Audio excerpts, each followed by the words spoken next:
8. So today we're going to discuss sleeping. What happens when you or your child wakes up during the middle of the night and can't go back to sleep, or has trouble falling asleep? I have found tapping to be huge in helping that and solving that issue for the most part, almost every single time. In particular, my son over the last few months has had, actually he's for several years, but more so in the last few months, has had trouble falling asleep, or will occasionally, very occasionally, but occasionally, maybe once every few weeks, wake up and have trouble going back to sleep. And so most of the time, it's not even that he had a nightmare, he might not even know why he woke up, but then he has trouble going back to sleep. So I have taught him how to tap, and like I said, it has worked super well. And you can check in with your child. So one of my children, they love it if I do the tapping on them. So he likes to lay down in his bed, he's laying down, I'm above his head, and then I am tapping at the different points. And these are like meridian acupressure points is what we're hitting. And so, and then my other son, he likes to do it himself. So it works best if I'm talking him through it, I'm going from point to point, and then he's doing it to himself. And then with that same son, that's what I'm trying to teach him to do is, hey, how about you be proactive? Let's try you tapping before you go to sleep, kind of setting yourself up for success. And then if you wake up during the night, do the tapping series once through, try to go back to sleep. If that still doesn't work, which usually does, but if it doesn't, then I want you to go through it two rounds. And when you go through it 2 rounds, we'll do the karate chop point run, go through it, and then the second time, and then try to go sleep again. So, for example, that's what happened last night. He did the 1 round, it didn't work. I came in and ended up helping him. We did 2 rounds, and then he was able to go back to sleep.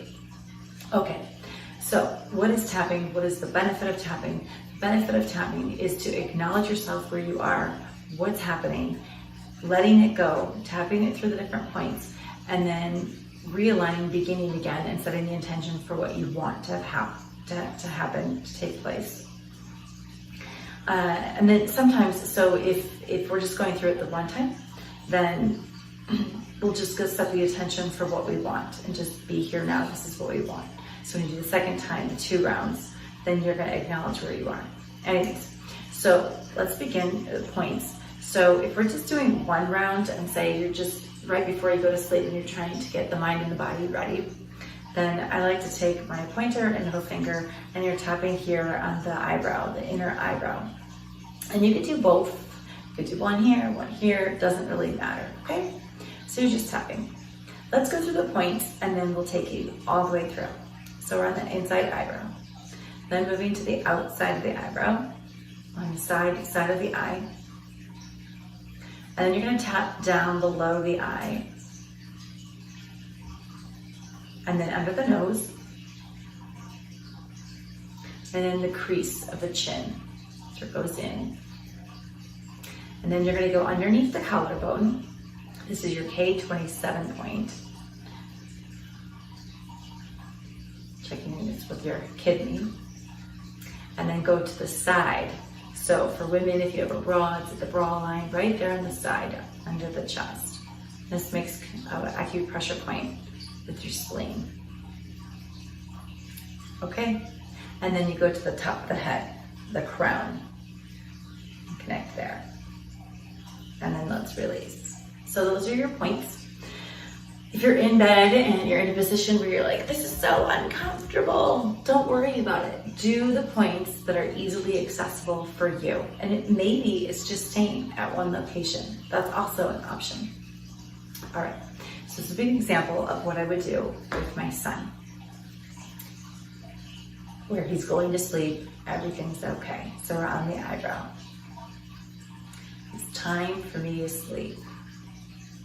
Side of the eye. I'm ready for my mind and my body to rest. Under the eye. It's safe for me to sleep now. Under the nose. letting go, releasing, letting go of everything that happened today. To the chin. As I let go, I'm ready to settle down and sleep. Onto the collarbone.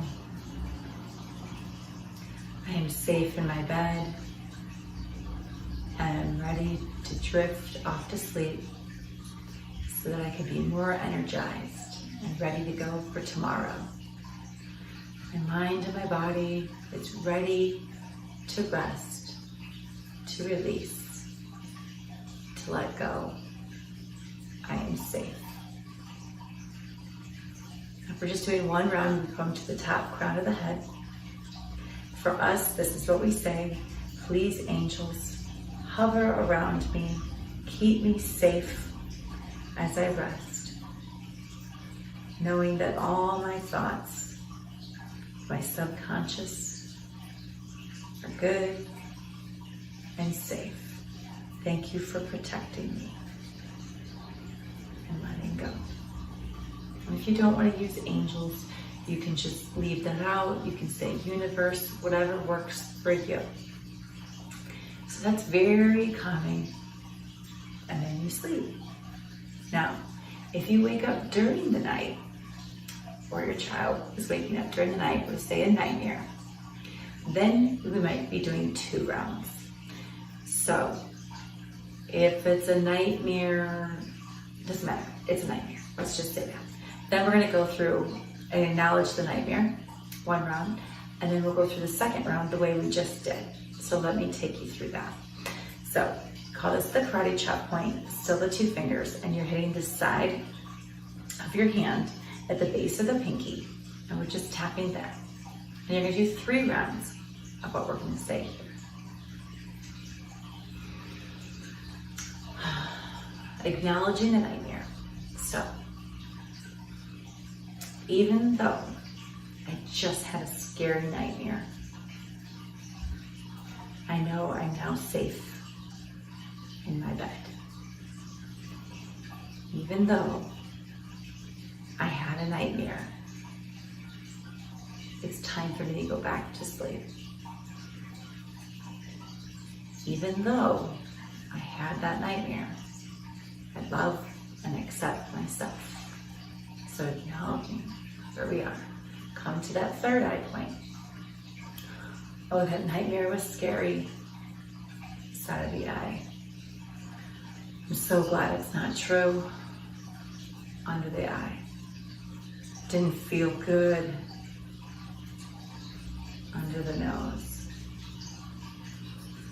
Oh, that was so scary. I feel my heart rate is up. Chin. I hope if I go back to sleep, I'm not going to think about that again. That didn't feel good. Collarbone. I'm scared to go back to sleep.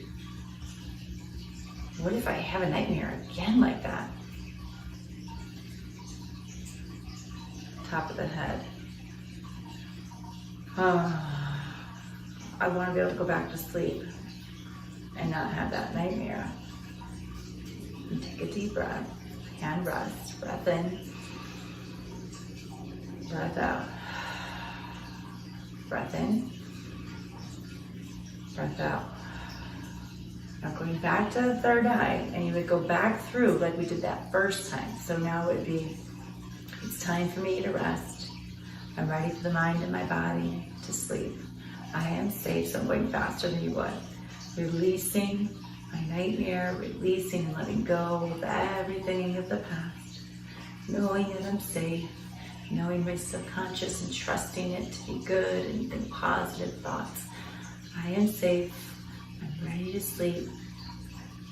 Angels watch over me, just like that. And going through, finishing, take 2 rounds of breath or so, and go to sleep. I hope that was helpful for you. And let me know. Just play with it. Don't be scared. There's not like I did it wrong. Just go with how you feel. That's what it's about. Acknowledging where am I now, and then where do I want to go? Whether it's for yourself or for your child or whomever. Take care.